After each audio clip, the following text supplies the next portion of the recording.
ठीक है, यहाँ पे पूरा आपको इफेक्टिव स्पैन का है, ये पेज नंबर 34 हो गया, और यहाँ पे इफेक्टिव स्पैन का सारा गिवन है। यहाँ पे प्रॉपर वही लैंग्वेज लिखी हुई है कि सिंपली सपोर्टेड बीम या फिर स्लैब के केस में हमारा effective span of member that is not built integrally with its support shall be taken as clear span, मतलब L plus effective depth of the beam, ठीक है, या फिर स्लैब, और centre to centre of the support, या फिर उसका जो centre to centre of the support मतलब डब्ल्यू, जो सपोर्ट उतना ले सकते हैं। इन दोनों में से जो वैल्यू हमारी लेस है वो हमने पिक करनी है, किसके केस में, सिंपली सपोर्टेड के केस में। यही मैंने आपको विद डायग्राम बताया, ठीक है। अब अगर सेकंड केस हम देखें, इसमें सेकंड क्या कह रहा है,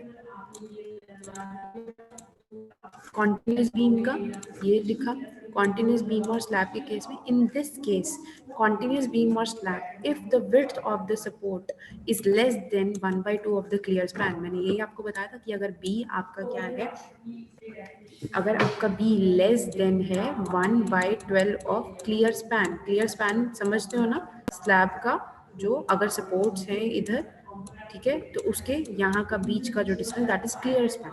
अगर लेस देन है तो आपका जो इफेक्टिव स्पैन, जैसे ये 22.a में लिया गया है, यहाँ पे इधर जैसे लिखा 22.82a में, वही पिक करना है। अगर ये वैल्यू ज़्यादा आती है तो इस केस में मैंने आप लोगों को या फिर 600 mm से, दोनों में से जिस मर्जी से अगर ये वैल्यू ज़्यादा आ जाती है तो हमारे पास दो क्राइटेरिया आते हैं। एंड स्पैन अगर हमारा फिक्स्ड है तो मैंने आपको उस केस में बताया, देन अगर हमारा एंड स्पैन एक साइड से फ्री है, ठीक है, जैसे कि कॉन्टिन्यूस के केस में मैंने आपको बताया था। तो यहाँ पे पूरा इस तरह से आपको बता रखा है थ्योरी में, जो मैंने भी आपको एक्सप्लेन किया वो सारा इन्हीं कोड्स में से ही क्राइटेरिया है, वो कोड्स के क्राइटेरिया ही आपको एक्सप्लेन किए हैं। अगर आप पूछो कि ये कहाँ से आए, तो कोड्स में ऑलरेडी प्रॉपर रिसर्च वर्क करके हमें क्राइटेरिया दिए गए हैं कि इस तरह से हम लोगों को डिजाइन करना है।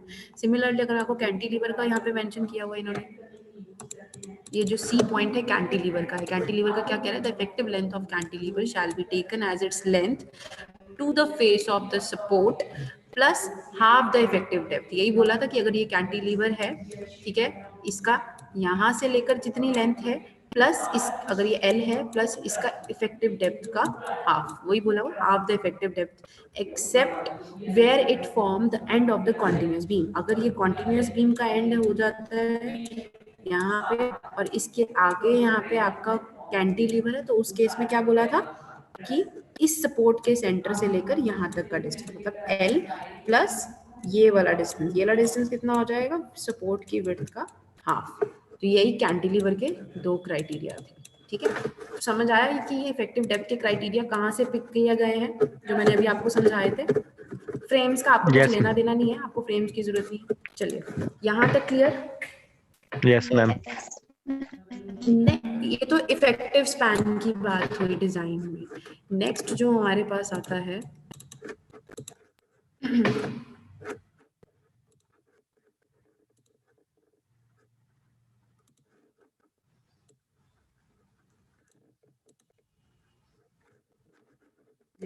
नेक्स्ट हमारे पास बच्चे आते हैं डिफ्लेक्शन क्राइटेरिया। इसको जरा ध्यान से समझना, ये थोड़ा कॉम्प्लिकेटेड है, इसको मैं तुम्हें सिंपल करके एक चीज बताऊंगी, बस उसको अपने दिमाग में रखना है तुम्हें, ठीक है, क्योंकि इसका कोई इतना खास रोल नहीं है, इसको तुम्हें याद भी नहीं करना है, ये तुम्हें कोड्स में एज इट इज लिखे हुए मिलेंगे, तो इसको रट्टे मारने भी मत बैठना। कोड्स तुम्हें अलाउड होते हैं पेपर में, ठीक है। अगर तुम्हारा